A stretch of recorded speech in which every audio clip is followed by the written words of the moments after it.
సన్నిధికి వచ్చి శుక్రవారం ముగింపుతో నీ నామాన్ని మహిమపరచుకో. ఆదియు అంతమై ఉన్నవాడు దేవ, ప్రారంభ దినం నుండి ముగింపు దినం వరకు నీ ఆత్మకార్యం జరిగించు. మేమైతే ఏం చేయలేం ప్రభా. బిడ్డలు ఎంతో దేవా దినాల నుండి మీ పాదాల ముందు కనిపెడుతున్నారు ప్రభా. ఈ 3 దినాల ఉపస్థానంలో చక్కగా జరగాలని, మంచి దాసులు మంచి వర్తమానం ఇవ్వాలని సంఘం ఆసక్తితో ప్రార్థన చేస్తుంది. ఆ ప్రార్థన రేపుతో వస్తుంది. దాసులు వచ్చి మాట్లాడడం ప్రారంభిస్తారు. సర్వోన్నతుడా, సర్వ సృష్టికర్త యేసుక్రీస్తు ప్రభువా నీకు వందనాలు. నీ పరిశుద్ధ పాదము లెక్కలేని స్తుతులు స్తోత్రాలు చెల్లించుకుంటున్నాం తండ్రి. ఏమిచ్చినా మీ రుణం తీర్చుకోలేం తండ్రి. ఈరోజు జరుగుతున్న ఈ ఆరాధన దేవునికి మహిమకరంగా, మాకు ఆశీర్వాదకరంగా ఉంచండి దేవా. ఈ ప్రాంగణుడి దోతలు కావలించండి. నీ కృపా సన్నిధి మావించమని, రేపటి దినం అన్నీ చక్కగా బాగా జరగని ముందుగా నీ చెందుకొచ్చి శోధించి విజ్ఞాపం చేస్తున్న మా విన్నపములు మీ పాదము చేర్చుకొని ఈ యొక్క సమయం 1 అవర్ ప్రేయర్ అని పెట్టి ఈ 1 అవర్ తండ్రి మీ పాదం గడిపాం. 8 నుంచి 9 గంటలు సమయం అవసరవుతుంది. కృపా కాదు మీరే మాట్లాడమని యేసుక్రీస్తు ప్రభు పేట వందనాలు చేస్తున్నాం తండ్రి. మరి దేవుని యొక్క సన్నిధిలో మరి 8:40 అయింది. సినిబాబు ఒక పావు గంట మాట్లాడితే 5 నిమిషాలు మన ప్రార్థనతో కరెక్ట్గా ఎగ్జాక్ట్లీ 9 గంటలకల్లా మనము బయటికి వెళ్తాము. చిన్నబాబు వచ్చి కొన్ని మాటలు మీతో పంచుకుంటాడు.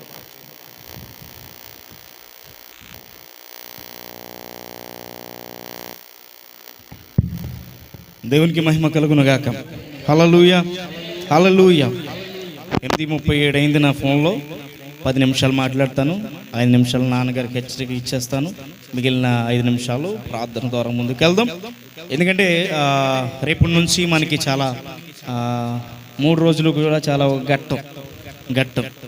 సో కాబట్టి రాత్రికాల సమయంలో ప్రభువారు ప్రార్థనలో నాకు విషయాన్ని చూపించారు. అది కొన్ని కుటుంబాలకి తెలియపరిచాను. మీకు ముందుగా హెచ్చరిస్తున్నాను.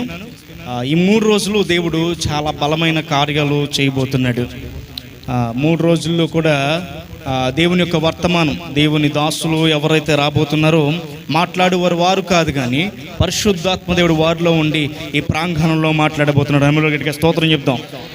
అయితే దేవుడు ఇంత బలంగా చేయబోతున్నాడు కనుక సాతాను పొంచి ఉన్నాడని చెప్పాడు కనుక అందుకే ఇందాక శాలలో ప్రత్యేకంగా ఈ కుటుంబాల్లో గలిబిళ్ళు ఉండకూడదు అని చెప్పి ప్రత్యేక అంశం పెట్టడం గల కారణం ఏంటంటే రాత్రికాల సమయంలో దేవుడు నాకు దాన్ని బయలుపరచడం చూస్తే సాతాను పొంచి ఉంది, ఎదురు చూస్తుంది కుటుంబాల్లో గలిబిలు పెట్టడానికి, మనుషుల మాటలు కలవకుండా గలిబిలు పెట్టడానికి చూస్తుంది.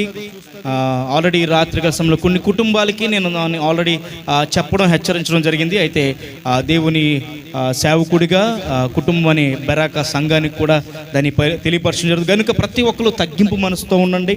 ఇంట్లో ఎవరు హెచ్చుగా మాట్లాడినా, ఎవరు వ్యతిరేకంగా మాట్లాడినా, వ్యతిరేకమైన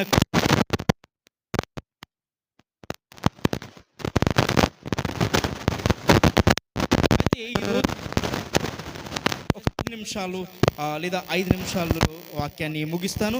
చూద్దాం. యోవేలు గ్రంథము 2వ అధ్యాయము 14వ వచనము.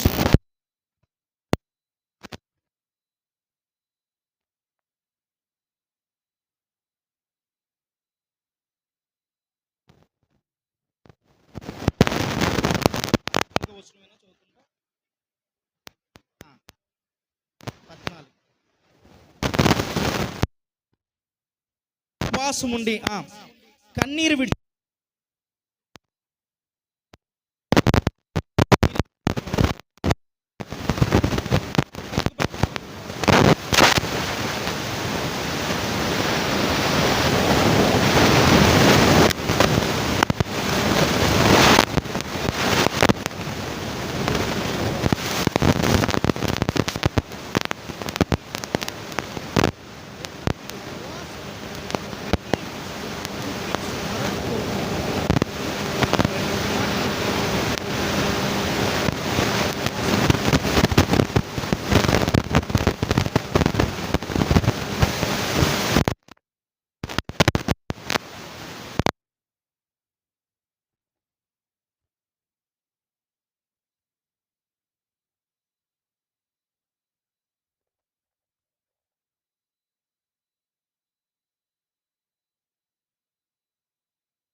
ఉపనిషత్ అంటే దేవుడికి దగ్గరగా కింద ఉండేది, దేవుడికి దగ్గరగా కింద ఉండేది ఉపనిషత్ అంటారు.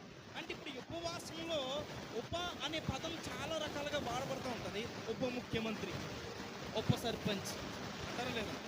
ఉప ముఖ్యమంత్రి అంటే ముఖ్యమంత్రి ఉంటాడు, ముఖ్యమంత్రికి కింద కొంచెం తక్కువలో ఎవరుంటారు? ఉప ముఖ్యమంత్రి ఉంటారు. ఇప్పుడు ప్రభు పైన ఉంటే ఆ ప్రభుకి దగ్గరగా నువ్వు వాసము చేసేదే ఉపవాస దినం. దేవునికి మహిమ కలుగును గాక. ఈ ఉపవాస దినములో నువ్వు దేవునికి దగ్గరగా ఉండబోతున్నావు. ఆయన పైన ఉంటే ఆయన కాళ్ళ కిందే దగ్గర ఉంటావు. ఇప్పుడు మా నాన్నగారు ఉన్నారు, మా నాన్నగారి దగ్గర ఇక్కడే నేను కూర్చొని ఉన్నాను అనుకో, ఇక్కడ కూర్చున్న నేను వాక్యం జరుగుతూ ఉంటే ఫోన్ తీసి చూస్తానా? ఎవరితోనన్నా మాట్లాడతానా? లేకపోతే అయ్యి ఆటలు ఆడుకుంటానా? ఏం చేస్తాను? అమ్మో ఆయన దగ్గర ఉన్నాడు కదా, నేను వాక్యం తిడతాడు అన్న భయంతో నన్ను ఏం చేస్తాను? చాలా నిష్టగా వాక్యం ఉంటాను. ఇప్పుడు నువ్వు ఈ 3 రోజుల ఉపవాస దినాల్లో నువ్వు ఎలా ఉండాలో తెలుసా? దేవుడికి దగ్గరగా ఉన్నావు. అంటే ప్రభు ఇక్కడ కూర్చుంటే ప్రభు పక్కనే కాళ్ళ దగ్గర నువ్వు కూర్చున్నావు. ఆ విషయాన్ని మర్చిపోకూడదు. ఈ సహవాసంలో, ఈ మందిరంలో ఈ 3 రోజుల ఉపవాస దినాల్లో ఎవరు కూర్చుంటారు? అక్కడ ప్రభు కూర్చుంటాడు. ఆ ప్రభు కూర్చున్నప్పుడు ఆ ప్రభు కూర్చున్న కిందన ఉన్నావు అంటే నిన్ను ఎవరు చూస్తున్నారు? ప్రభు చూస్తున్నాడు. కనుక ఈ 3 రోజులు నువ్వు ఇష్టంతో నిష్ఠ చేయాలి. ఏం చేయాలి? ఇష్టంతో నిష్ఠ చేయాలి. ఏంటి ఈ కూటాలు అన్నది ఆలోచన చేయగలిగితే, ఎందుకు ఈ కూటాలు అన్నది ఆలోచన చేయగలిగి ఈ మాట చెప్పి నేను ముగిస్తాను. లూకాసు వార్త 15వ అధ్యాయము, లూకాసు వార్త 15వ అధ్యాయము మొదటి వచనం చదువుదాం ఒకసారి. లూకాసు వార్త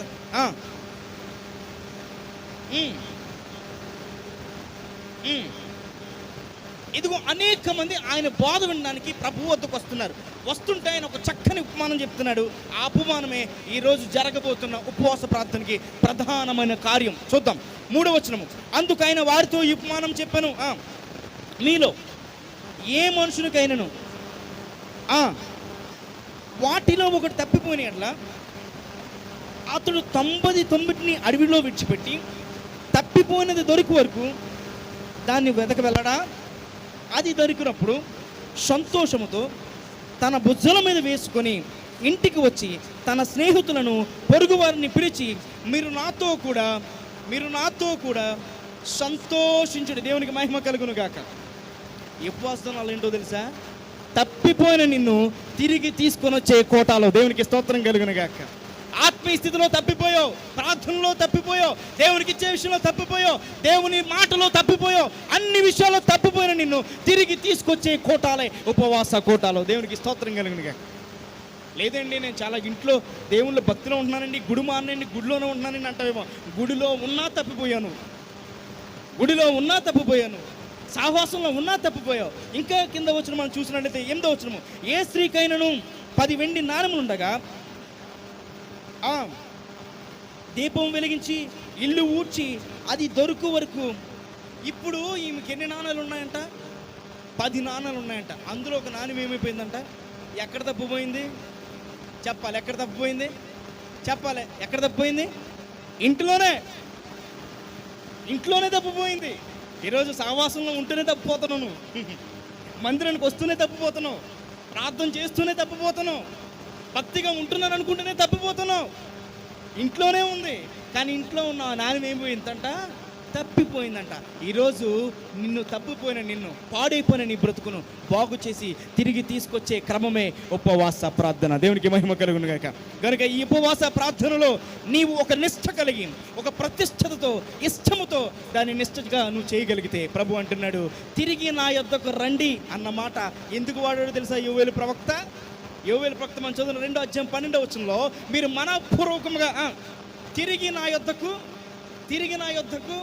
ఇప్పుడు లోక సువార్తలో యేసయ్య ఏం చెప్తున్నాడు? తప్పిపోయిన దాన్ని తిరిగి తీసుకొస్తున్నాను. ఇప్పుడు ఈ ఉపవాస కూటాలలో నీవు తిరిగి ప్రభు వద్దకు రావడానికే దైవజనులు ప్రేరేపణతో ఏర్పాటు చేయబడిన కూటాలే ఉపవాస కూటాలు. దేవునికి మహిమ కలుగును గాక. కనుక తిరిగి మనం బలోపేతం చేసుకుందాం, ఆత్మీయ స్థితిలో తిరిగి వద్దాం, ప్రార్థనలో తిరిగి వద్దాం, వాక్య ధ్యానంలో తిరిగి వద్దాం, దేవుని సన్నిధిలో తిరిగి వద్దాం. మన ఆత్మీయ స్థితిని బలపరచులాగన, అంతరంగ పురుషుడు బలపడులాగన మరింత సత్యవాక్యాన్ని చేతపట్టుకొని ప్రభు సన్నిధిలోకి తిరిగి వద్దాం. దేవుడికి మహిమ కలుగును గాక. రాబోతున్న దైవజనులు బలమైన వర్తమానాలు చెప్తారు. ఆ చెప్పిన ప్రతి వర్తమానం నువ్వు విని నీ బతుకును సరి చేసుకోవడానికి దేవుడు ఏర్పాటు చేసిన ఈ కూటాలలో ఇష్టంతో నిష్ఠ చేయండి. దేవుడు అద్భుతమైన కార్యం చేస్తాడు. దేవునికి మహిమ కలుగును గాక. దేవుడి కొద్ది మాటలు దీవించును గాక.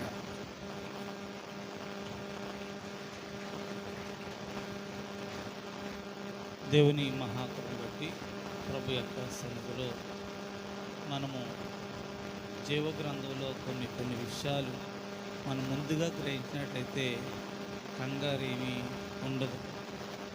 ఉదాహరణకి మన ఉద్యోగం అప్లికేషన్ పెట్టుకున్నప్పుడు అందులో ఇద్దరు పేర్లు ఒకటైనప్పుడు మన సోనీకి ఉద్యోగం వచ్చిందట అని అన్నారనుకోండి, ఆ సోనియా ఈ సోనియా అని కొంచెం కన్ఫ్యూజ్ అవుతాం. అది ఇంటి పేరు వచ్చిందనుకోండి, క్లారిటీ వచ్చేసినట్టు.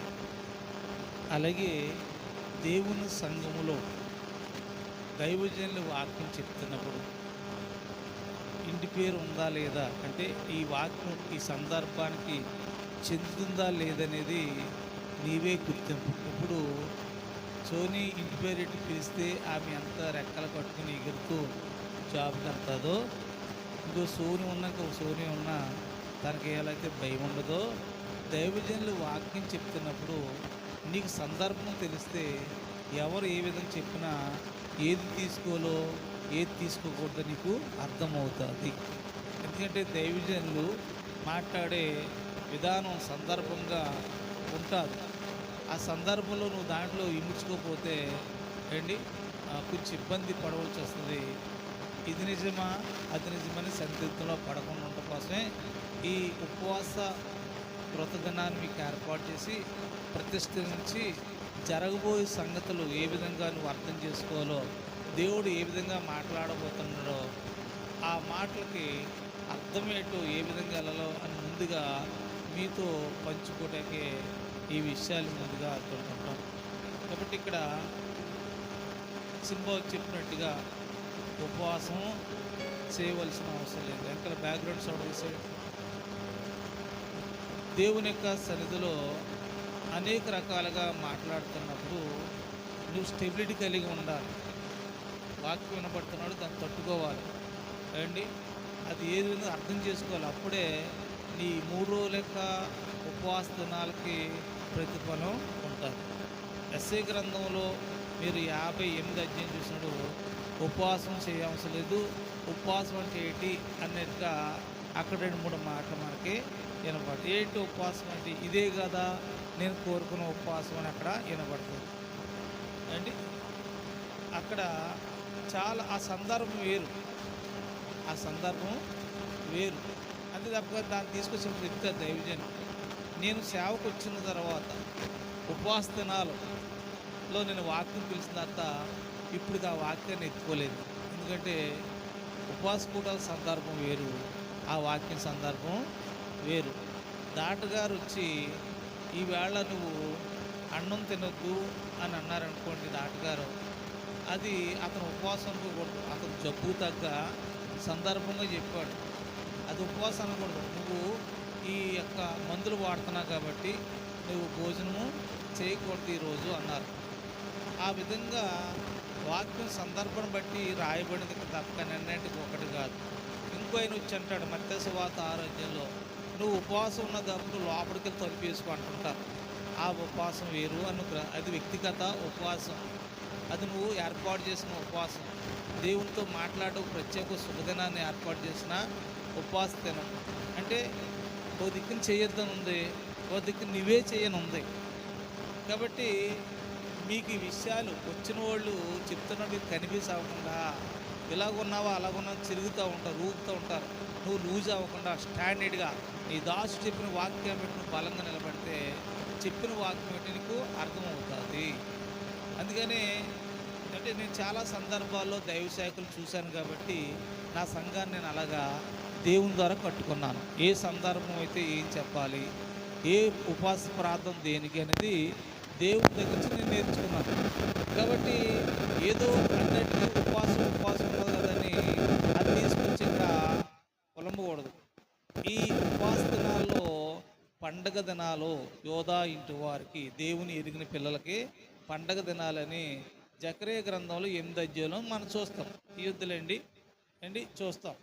అక్కడ ఈ ఈ ఉపవాస దినాలు చేసే విధానాలు చాలా ఉన్నాయి. అందుకనే మీకు ఎవరిని కోసే ఈ ప్రతిష్ఠ దినం ఏర్పాటు చేస్తాం. ఎవరు రాత్రి మా పాస్టర్ గారు చెప్పారు కదా, ఈయనేంటి ఈ ఉపవాస దినాల్లో సింగిల్ ఉపవాసం గురించి చెప్తున్నాడు, ఇదేంటి ఈ ఉపవాస దినాల్లో భోజనం పెట్టండి అవి పెట్టండి అని మాట్లాడతాడు, ఆ సందర్భం ఏంటి అనేది అర్థం అవడం కోసం, ఆయన ఏ రూట్లో వెళ్తున్నాడో సందర్భం ఏంటో తెలియబడటం కోసం మీతో ఈ విషయాలు పంచుకున్నాం. అంటే వ్యక్తిగత ఉపవాసం ఉంది, సింగిల్గా లోపలికి తలిపేసి తలతాం చేసే ఉపవాసం ఉంది. అలాగే ఉపవాసం చేస్తున్నప్పుడు దేనికి ఉపవాసం అని చెప్పే విధానం ఎస్ఐ గ్రంథంలో ఉంది. అక్కడ ఉపవాసం చేయొద్దని మాట్లాడతాడు. ఉపవాసం అంటే బట్టలు ఇవ్వండి, కొట్లు ఇప్పండి, కాడి మనం విరవండి అని చెప్పేసి ఇలాగ భోజనం పెట్టండి, ఇదే కాదా నేను కోరుకున్నది అనేది ఆ సందర్భం వేరు. అందుకనే మరొక ఉపవాసం మీరు చిన్బాబు చదివించాడు కదా, యోవేలు ప్రవక్త చదివిన లేఖన భాగాన్ని మీరు తీయొద్దు, చూస్తే ఏంటి దేవుడి దగ్గరికి వచ్చినప్పుడు ఉపవాస దినము పాటించాలి, ఉపవాస దినము పాటించాలి అని చూసినప్పుడు 15వ వచనంలో ఎవరెవరు ఉండాలి, 2:15 చూసిన యోవేలు ప్రవక్తతో చెప్పిన మాట ఏంటి?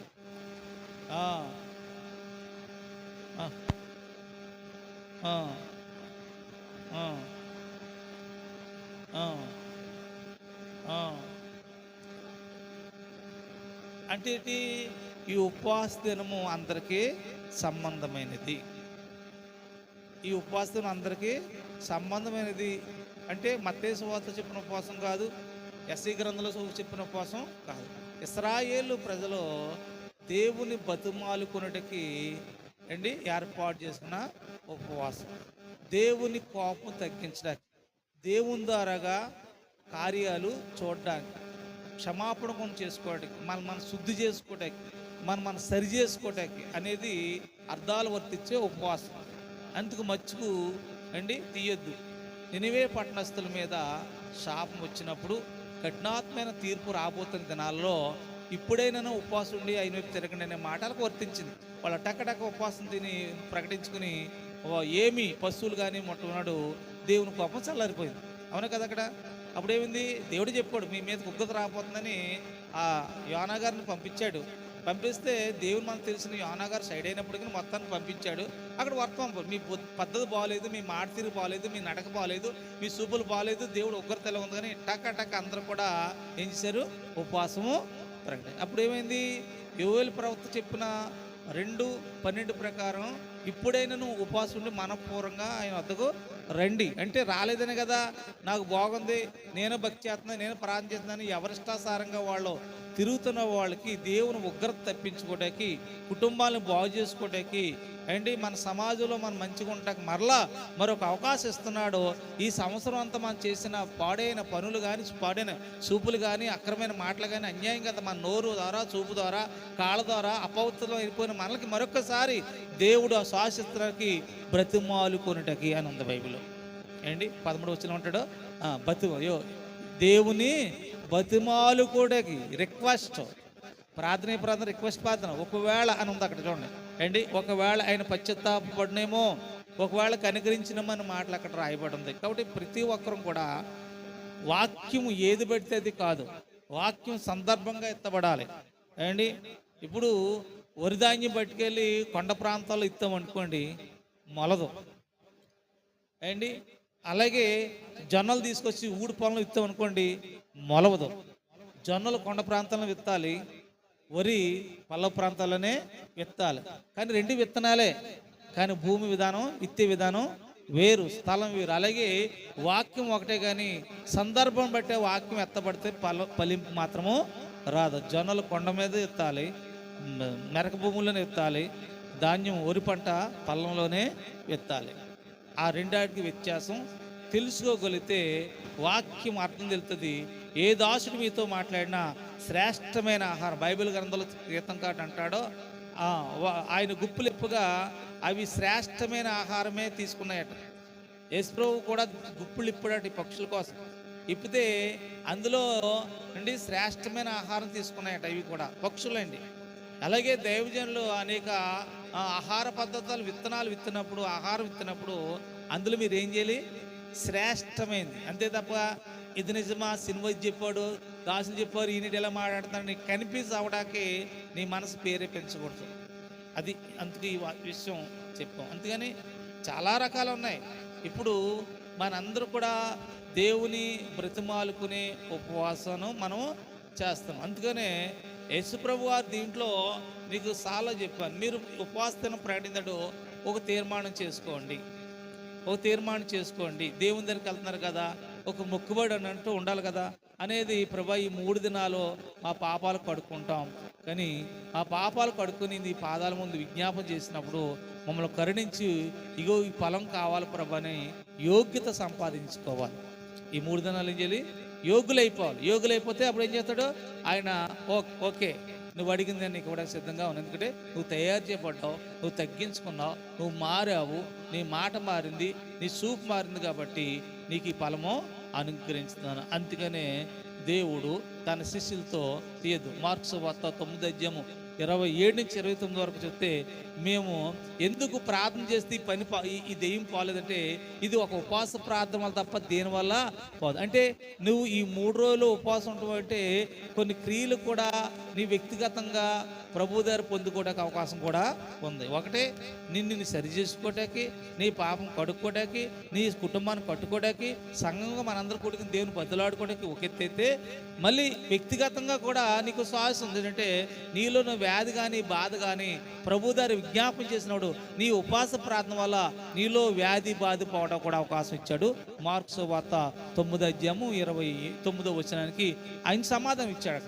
ప్రభా మేము కూడా ప్రార్థన చేస్తాం కదా, ఎందుకు ఇది పోలైతే ఇది ఒక ఉపవాస ప్రార్థన తప్ప దేని వాళ్ళు వదిలిపోవడం అసలు ఇది ఉపవాస దినాలకు సారాంశం ఇంకా ఉన్నాయి, కానీ మీకు సమయం అయిపోయింది ఏంటి? సమయం అయిపోయింది. గుడ్డు వేసాం, చేప ముక్క వేసాం, పలా పెట్టాం, సాంబార్ పక్కన ఉంది, పెరుగు పక్కన ఉంది, ఇక చాలు ఏంటి. పక్కనే చిన్న అరటిగా కూర ఇది పెట్టాము, ఇక చాలు. ఇంకా అదేంటని అడగండి ఏంటి, తినలేరు, పొట్ట పట్టదు. కాబట్టి తినలేనప్పుడు ఎంత తినాలో అంతే తినాలి. కాబట్టి ప్రభు యక్షంలో ఈ దినాలు చాలా ఉన్నతమైనవి. ఇప్పుడైనా అంటే మన లోపాన్ని సరి చేసుకోవడానికి, మనల్ని పవిత్రపరచుకోవడానికి, ఆ విధంగా పవిత్రపరచుకోవడం వల్ల దేవుని ద్వారా కార్యాలు జరగడానికి దీన్ని తీసుకెళ్ళి మళ్ళీ యోసేపులు గడిచి మీరు పరిశుద్ధంగా జీవించాలంటే పాపం లేని వారు ఉండాలి, పాపాలు కడుక్కోవాలి. పరిశుద్ధంగా జీవితే రేపే అంటే ప్రార్థన అయిన మరుక్షణమే లేకపోతే ప్రార్థన అయిన రోజే అద్భుత కార్యం చేస్తాడు దేవుడు. ప్రార్థన చేద్దారు. సర్వాధికారి మహిమ గల దేవా, ఈ యొక్క ఉపవాస ప్రతిష్ఠ దినాల్ని ఎవరెవరు ఏ విధంగా మాట్లాడబోతారో ఆ సందర్భాలు ఏటో మా బిడ్డలకు నేర్పించారు. రేపటి దినాన దైవశాఖలు వచ్చి మాట్లాడుతుండగా దేవాని కుమారుడు చెప్పిన విధంగా చేయొద్దని కొందరు, చేయమని కొందరు, చేస్తే మత్తయి సువార్త ఉపవాసాలను చూపించేవారు కొందరు ఈ విధంగా ఉంటారు కన్నా తండ్రి. కాబట్టి ఆ మాటల బిడ్డలు ముందే విన్నారు. కాబట్టి సమయం సందర్భంగా ఉపవాసాలను ఎక్కడ ప్రకటించబడ్డాయి, ఏ విధంగా ప్రకటించబడ్డాయి అనుకుంటున్నప్పుడు కన్నా తండ్రి ప్రభా, యోధా ఇంటి వరకు పండుగ దినాలు కదా ఇవి, ఈ ఎత్తివేత ఉపవాసాలు కదని గ్రహించే మనసుమర్త ఇచ్చేయండి. ఇది మా మీద నా పాపాన్ని కడుక్కోవడం కదా దేవుడు మరొకసారి అవకాశిస్తున్నాడు అని యోవేలు ప్రవక్తను జ్ఞాపం చేయండి. అదేవిధంగా ప్రార్థన సమాధానం వచ్చేది యోనా గ్రంథం జ్ఞాపం చేయండి. ఈ విధంగా ప్రతి ఒక్క విషయంలో ఆనవాళ్ళు ఆధారాలు చూపించారు. అటు కృపలో నా సంఘాన్ని నడిపించి ఈ 3 దినాలు ఎవరు సోల్పోక నీలో సాగిపోయి భాగ్యం తెచ్చమని యేసు క్రీస్తు ప్రభువు చేస్తున్నాం తండ్రి. తండ్రి అని ప్రేమ, ప్రభు అని యేసు కృప, పరిశుద్ధాత్మను సాసు మాకు బిడ్డలు సదాకాలము తోడై ఉండునుగాక. ఆమేన్. అందరికి వందనాలు. జ్ఞాపకం చేసుకోండి, టైం అయిపోయింది. నేను 8 గంటలకు ఉద్దేశాను కాబట్టి ఎక్కడ రేపు అందరూ వాటి చిత్తపాటు కలుసుకుని సెలవులు పెట్టుకుని ఏంటి